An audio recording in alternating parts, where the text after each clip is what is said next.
అగ్రరాజ్యం అమెరికాకు రష్యా అంటే ఏమాత్రం గిట్టదు. అదును చూసి దెబ్బతీయాలని అనుకున్న అమెరికా ఆ సాహసం కూడా చేయదు. ఎంతసేపు రష్యా వ్యతిరేకులకు ఆయుధాలు అందించడం తప్ప అమెరికా నేరుగా రష్యాతో యుద్ధానికి దిగదు. ఎందుకు అమెరికా రష్యాపై యుద్ధానికి దిగదు? ఆ సంగతి తెలుసుకోవాలని ఉందా? అయితే మా ఒక మాటను సబ్స్క్రైబ్ చేయండి, షేర్ చేయండి.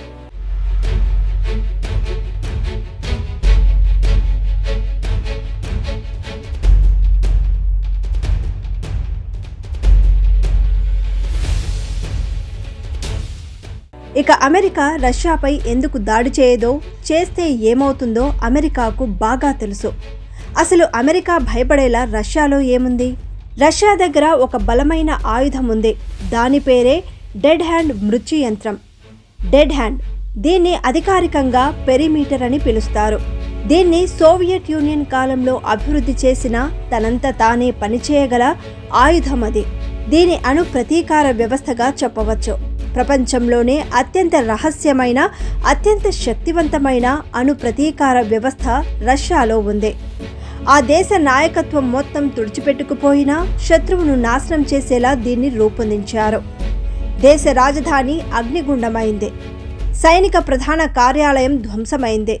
దేశాన్ని నడిపించే అధ్యక్షుడు, వ్యూహాలు రచించే జనరల్స్ అందరూ ఒక్క క్షణంలో కనుమరుగయ్యారనుకోండి.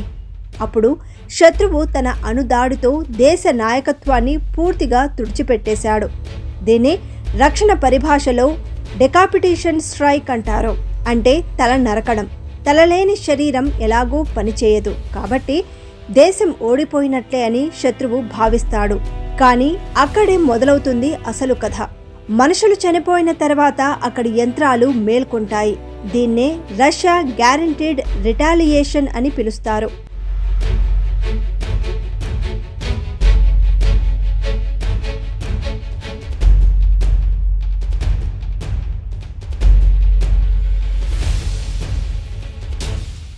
దీనికి ప్రాణం పోసే వ్యవస్థే డెడ్ హ్యాండ్ లేదా పెరిమీటర్. యుద్ధం అంటేనే గెలవడం, కానీ అణుయుద్ధంలో గెలుపు అనే మాటే ఉండదు. అక్కడ ఉండేది కేవలం విధ్వంసం మాత్రమే. రష్యా యుద్ధ తత్వశాస్త్రం ఒక భయంకరమైన సత్యం మీద ఆధారపడి ఉంటుంది. తాము లేని ప్రపంచం తమకు అక్కర్లేదు. ఇది రష్యా అధ్యక్షుడు పుతిన్ గతంలో పలుమార్లు అన్నమాట. గ్యారంటీడ్ రిటాలియేషన్ వెనుక ఉన్న అసలు ఉద్దేశం ఇదే. శత్రువు మమ్మల్ని నాశనం చేయవచ్చు, కానీ ఆ నాశనాన్ని వారు కూడా సమానంగా అనుభవించాలి అనేది రష్యా అభిప్రాయం. ఇది ఒక రకమైన ఆత్మాహుతి అని చెప్పవచ్చు. దీనికి మరో పేరే మ్యూచువల్లీ అష్యూర్డ్ డిస్ట్రక్షన్. అయితే రష్యా దీన్ని ఒక అడుగు ముందుకు తీసుకువెళ్లి మానవ ప్రమేయం లేని ఆటోమేటెడ్ వ్యవస్థగా మార్చిందని చెప్తారు.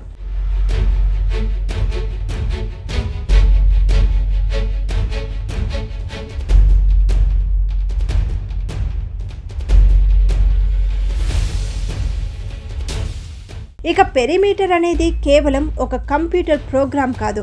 ఇది రష్యా అంతటా విస్తరించిన ఒక భారీ సెన్సార్గా చెబుతారు. ఈ వ్యవస్థ 3 ప్రధాన సూత్రాలపై ఆధారపడి పనిచేస్తుంది. ఇక రష్యా భూభాగంపై వేల సంఖ్యలో సెన్సార్లు ఉంటాయి. ఇవి నిరంతరం భూమిలో వచ్చే ప్రకంపనలను కొలుస్తాయి.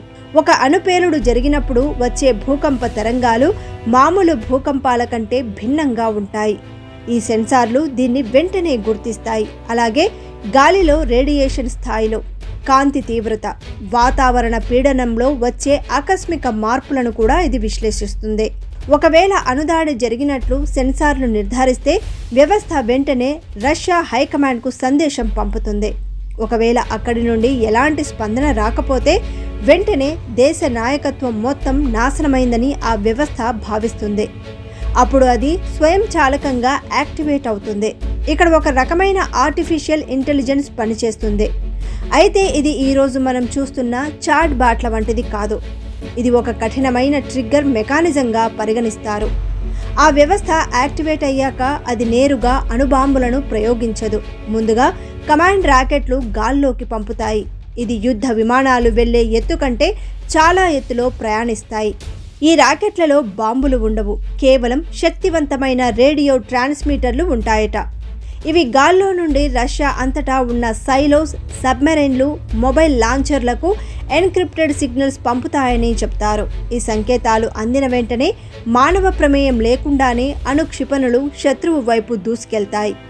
ఆ అణు విస్ఫోటనం ఎంత శక్తివంతంగా ఉంటుందంటే ఈ అనంత విశ్వంలో మన భూగోళం రెప్పపాటులో కనుమరుగవుతుంది.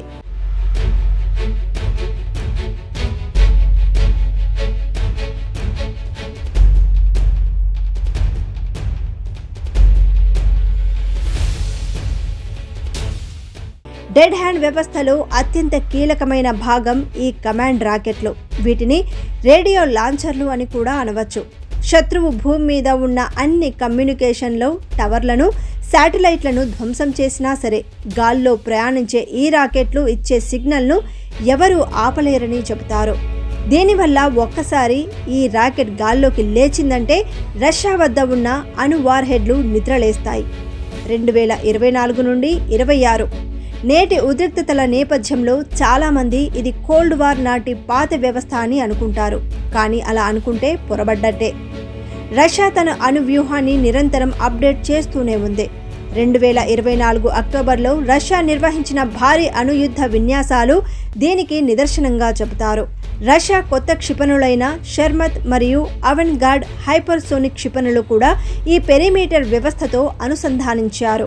ఉక్రెయిన్ యుద్ధం మరియు నాటో దేశాలతో పెరుగుతున్న ఉద్రిక్తతల వల్ల రష్యా ఈ డెడ్ హ్యాండ్ వ్యవస్థను స్టాండ్ బై మోడ్లో ఉంచిందని నిపుణులు పేర్కొంటున్నారు.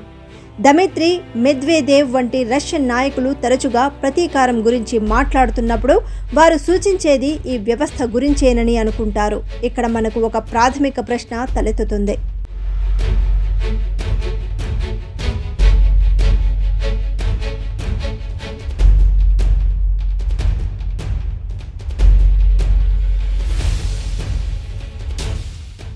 ఒక యంత్రానికి ప్రపంచాన్ని అంతం చేసే అధికారం ఇవ్వడం సరైనదేనా? ఒకవేళ సెన్సార్లలో సాంకేతిక లోపం వస్తే ఏమవుతుంది?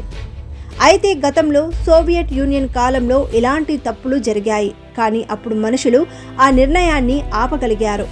పెరిమీటర్ వ్యవస్థలో కూడా చివరిగా బటన్ నొక్కేందుకు భూగర్భ బంకర్లలో కొంతమంది అధికారులు ఉంటారు. అయితే ఆ అధికారులకు బయట ఏం జరుగుతుందో తెలియదు.